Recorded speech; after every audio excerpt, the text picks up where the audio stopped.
Chapter 6. Priya. It was only their fourth week climbing the Hirana when they faced disaster. Priya was at the back of the line of maidservants, halfway through the climb, when she heard a scream that cut through the blackness, followed by the clang of a lantern striking the ground. She froze. Above her, the snaking line of lanterns wavered and went still as their bearers froze along with her. She sucked in a slow breath. She tasted rain, or blood, or something iron-sharp that somehow resembled both.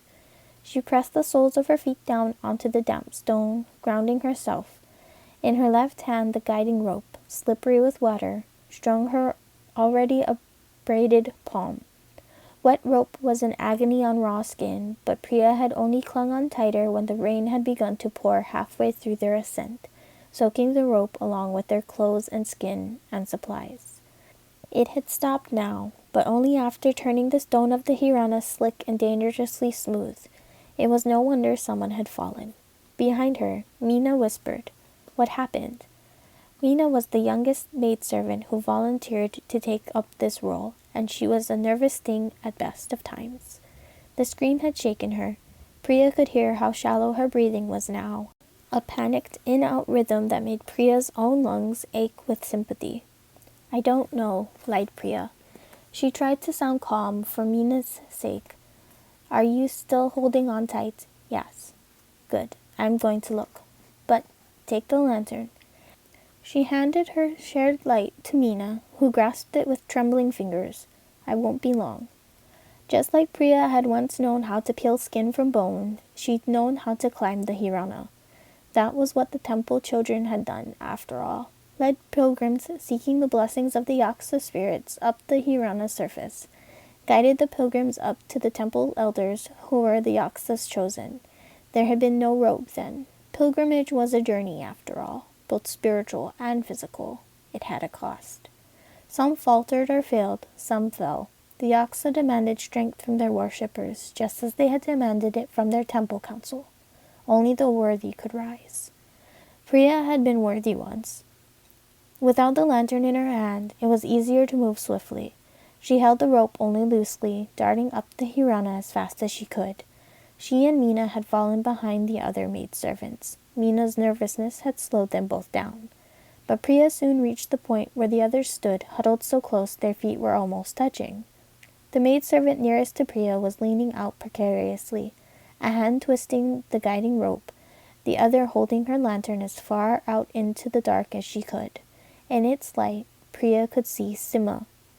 Sima was trapped to the left of the guiding rope, slightly farther down the Hirana's surface. She must have tripped, slipping, her body sliding treacherously down to the wet rock. Her arms were outstretched, every muscle in them defined. She had her fingers hooked into one of the fissures in the stones, knuckles white with the strain of holding her body up. The rest of her was invisible.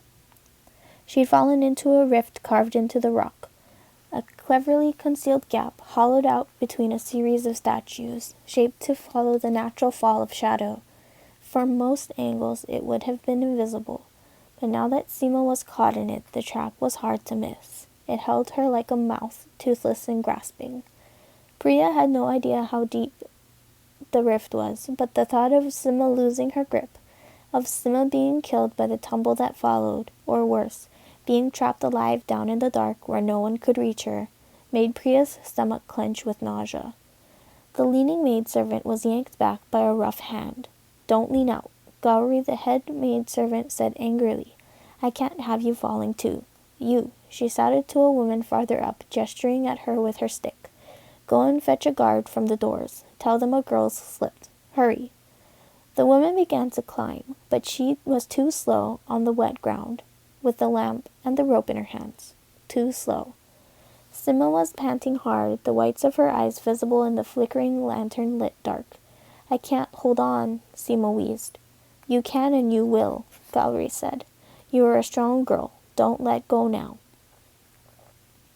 But Sima was frightened, and her hands were surely as raw as Priya's, the stone glassy under her fingers. She would not be able to hold on until help came. Priya looked down at the ground, at the stone carved to resemble vines and leaves, melding with the green sprouting up through the cracked surface. She'd known the Hirana once, and it had known her. It knew her still. She hadn't been sure the first night she climbed, when all she'd been able to concentrate on had been making her way up to the top without losing her nerve. But she was sure now, as she stood and forced herself to breathe, as the lantern shook and Simma's fingers slid the tiniest bit from her handhold. She felt the pulse of the wet stone beneath her feet, slithering as if the vines on its surface moved to cradle her. She had a feeling that if she pressed her ear to the Hirana, she would hear the stone heave like the vertebrae of a great sleeping beast. She could step out, let that spine carry her. All it would take was a leap of faith. I shouldn't, Priya thought distantly. Spirits, I really shouldn't. But this was Sima, her friend. She kneeled down. The yellow lantern light threw shadows over her bare feet. The stone beneath her was black, its surface fissure like a cracked egg, leaking lichen and moss from the yolk. She touched her fingertips to the green, felt the warmth of it beneath the rainwater. Ground, protect me, she murmured. Then she stood once more and stepped away from the guiding rope, out to the left and into the darkness. She heard shocked cries above her, heard Gauri yell her name, but Priya did not lift her head. She kept on moving, slow, careful, cursing herself in her head. She did not want to do this. She would regret doing this. She wanted to do this. She wanted to know if she could. She could hear Sima's panicked breath. There were raised carvings on this step, serpents coiled into heaps, a cobra with its mouth parted and its teeth pointed up. She felt the sharp edge against her skin, froze. She heard a voice in her head, not her brother's this time, low, cultured, amused. An elder. You and the Hirana have a special bond, don't you, small one? The memory of hands on her shoulders, a figure looming over her, robed in a sheath of white cotton, beads of sacred wood cascading from their hair. But don't forget it's built to trick your eyes, so don't trust your eyes. She swore internally, closed her eyes as if her temple elders were still alive and there to be obeyed, to approve of her. She moved her foot farther to the left, trusting her skin. Roughness gave way to soft vines, tangled together. Beneath them, the stone was solid. One step, another. She tested the ground. Broken here, solid here. She could hear Gauri still shouting, voice hoarse. The stone dipped, sudden and sharp, and Priya stopped once more, curling her toes against the ground. Seema's breath was close now, very close, so Priya opened her eyes. Seema lay on the ground before her. The whites of her eyes were bright in the dark. Priya drew back her feet and kneeled on the ground where it was rough enough to hold her steady. Then she lay on her stomach, held out her hand. You can climb now, she said, if you use me, but you'll have to let go of the rock and take hold of me. Can you do that for me, Seema? Seema stopped. Her bloodless fingers twitched. I don't think I can. You can, Priya said steadily. I'll drag you down too. We'll both die. You won't, Priya said, although she wasn't entirely sure. Come on now, Seema. The ghosts are going to take me, whispered Seema. I know it. If there's any justice, the spirits of the temple elders and temple children are with the Yaksa, somewhere far from the Hirana, Priya said quietly. And if there isn't, well, I don't think those ghosts would want Ahirani lives when there are plenty of Parijati above us for the taking. Priya, Seema bit out, don't. You'll get in trouble? You can tell me off properly when we're both safe. I promise I'll listen. Seema let out a whimper that might have been an attempt at a laugh. She squeezed her eyes shut. Priya, I'm scared. You don't have to be scared. I'm right here. Priya pressed her upper arms down onto the stone, dragging herself a little closer. Just enough that she could touch her hand to Seema's. She could feel Seema's fingers shaking. The worthy are always safe on the Hirana, Priya said. That's what they used to tell pilgrims. And you're worthy, Seema. I've decided it, so you're going to be fine. Seema's grip faltered, her body jolted, and Priya scrambled for her, heart racing. Seema's hand clamped back against stone a moment later. Priya! Her voice was reedy with terror. Take my hand, Priya said. Come. After a long, fraught moment, Seema did. She clasped Priya's hand in a painful, wrenching grip. She choked out a sob, then a scream, and dragged herself up. Her nails dug into Priya's skin. Priya gritted her own teeth, hooking her foot against rock, and prayed they'd both survive. Finally, Seema was free from the hollow. Gasping, they both climbed to their feet. Above them, the other maidservants were silent, afraid perhaps that a single noise would make them fall. Deep breath in, out. Hold my arms, Priya said finally. Now that she had Seema, the panic had finally caught up with her. She could feel it singing in her blood, in the hot sting of the nail marks on her arms. I'll guide you back to the rope. It took time, but eventually they climbed back to the others and gripped the guiding rope.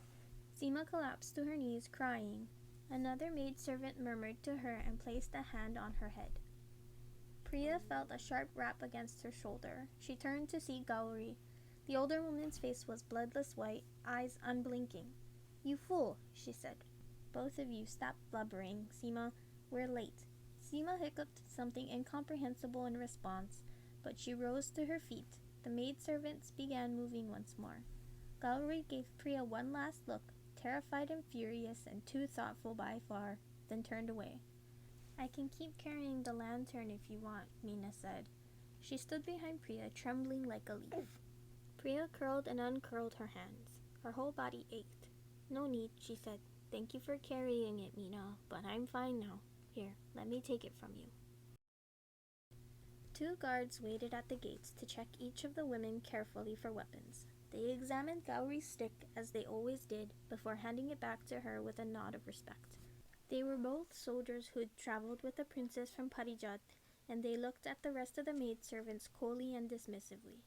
Priya looked at them in return. She missed her little knife.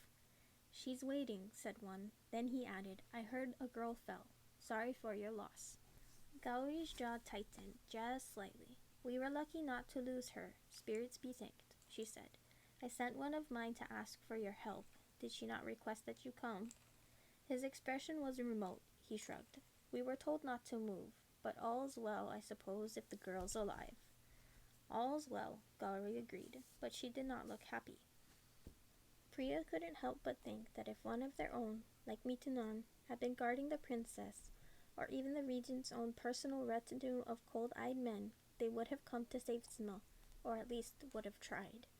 The guards opened the gates. The maidservant who had gone ahead was waiting for them, face marked with tears.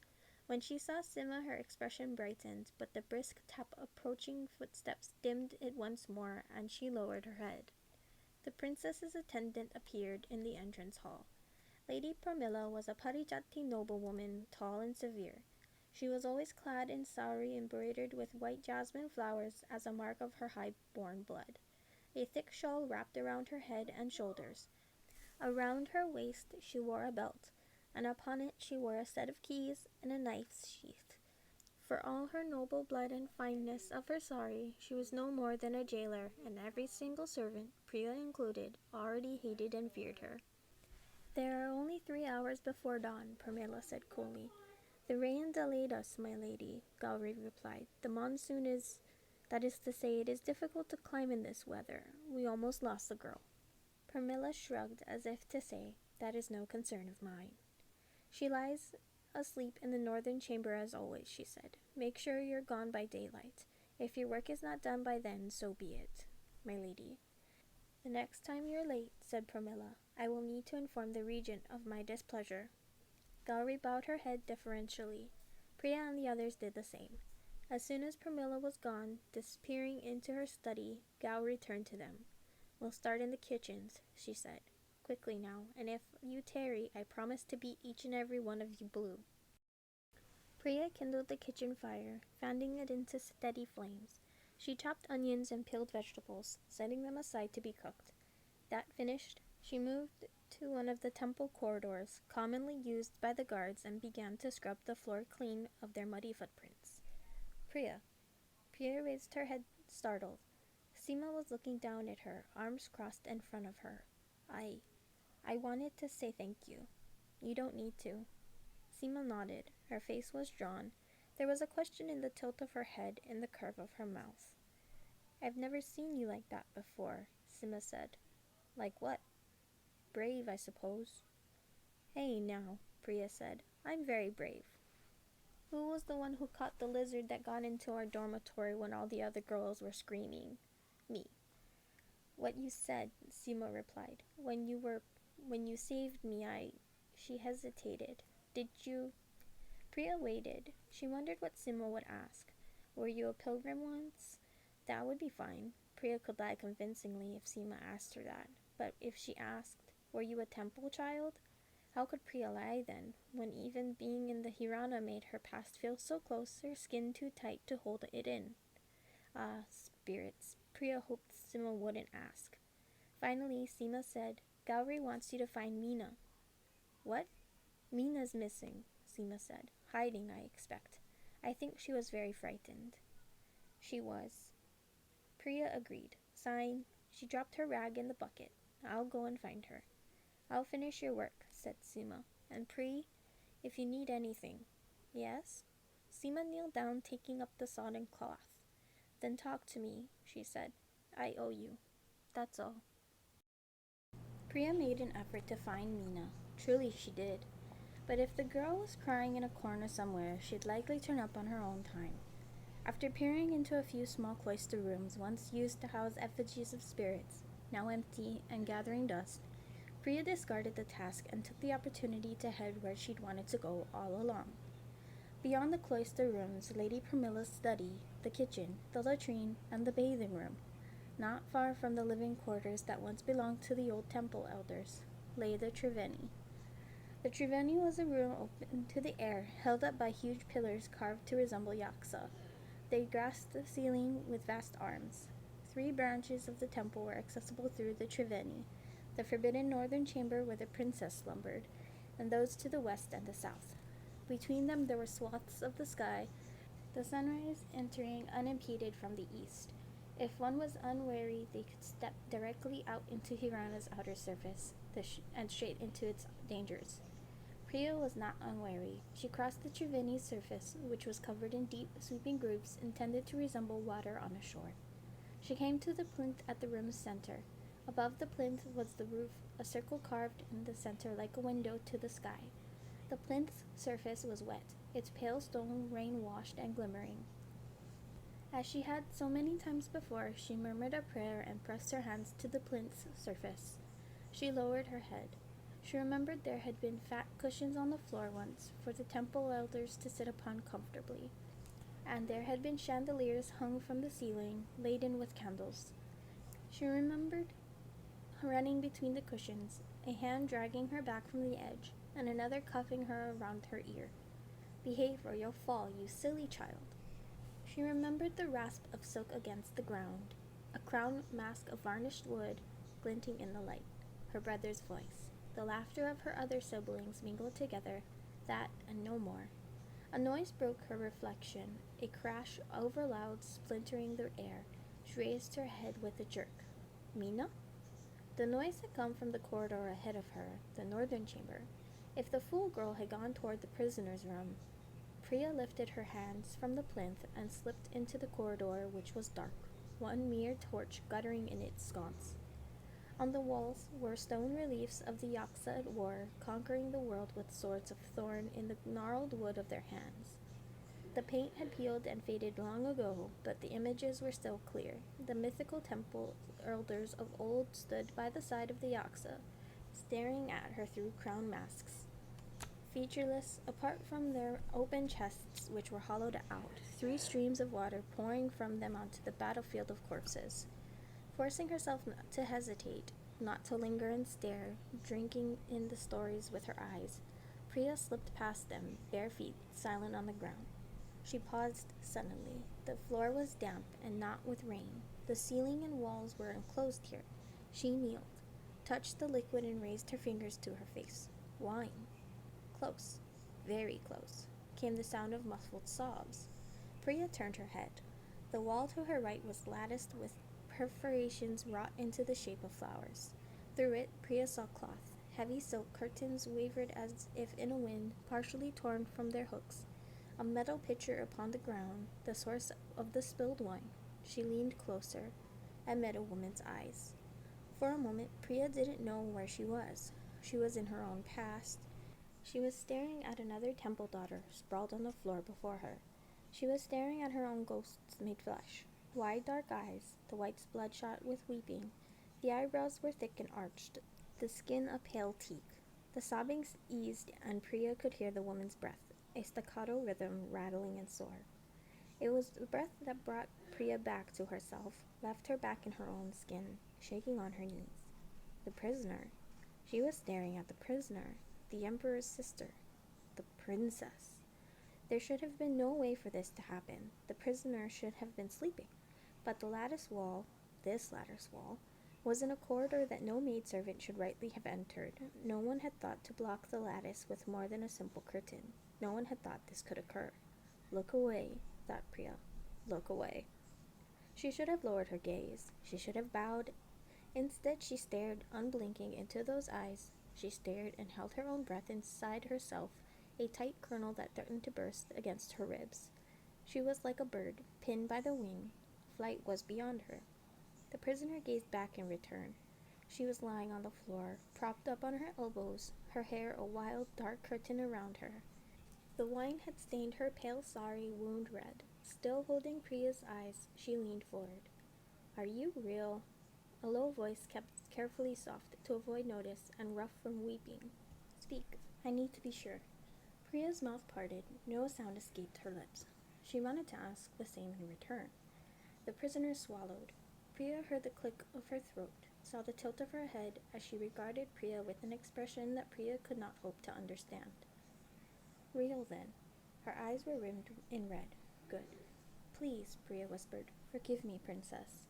She scrambled to her feet, bowed, head low, hands clasped before her, and then she turned and fled. She heard nothing behind her, only the absence of weeping, only the princess's hoarse breath fading into the silent void of the night. She raced back to the Triveni. At the center of the room, on the low plinth, sat Mina. Her back was to Priya, but she turned when Priya approached, blinked at her. There were tear tracks on her cheeks. Priya? You shouldn't be here. I was just tidying, said Mina, which was such an obvious lie that Priya could only stare at her, open-mouthed, for a moment. Get down. I was just, get down from there, she repeated. And then, because her tongue and her heart were traitorous sometimes, she said, that isn't for you. Mina climbed down. She crossed her arms before her, looking all the world like a guilty child. Do you know how near you are to the princess's chambers? Priya asked, shaken, her racing heart making her voice suddenly tremble. Do you know the trouble we could be in if the princess were to hear us? Or spirits forbid, Lady Pramila found us here? We have one job. We come here in the dark, we clean and prepare the food, and we leave before first light. We do not disturb the prisoner. We don't allow her to know we exist. Those are the regent's orders, and we obey, you understand? I'm sorry, Mina said shakily. Please don't tell Gauri. I won't.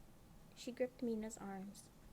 Think of an extra coin you get for this job and behave next time, okay? Think of your future. Now come on, we're going back to work. They left the Triveni behind.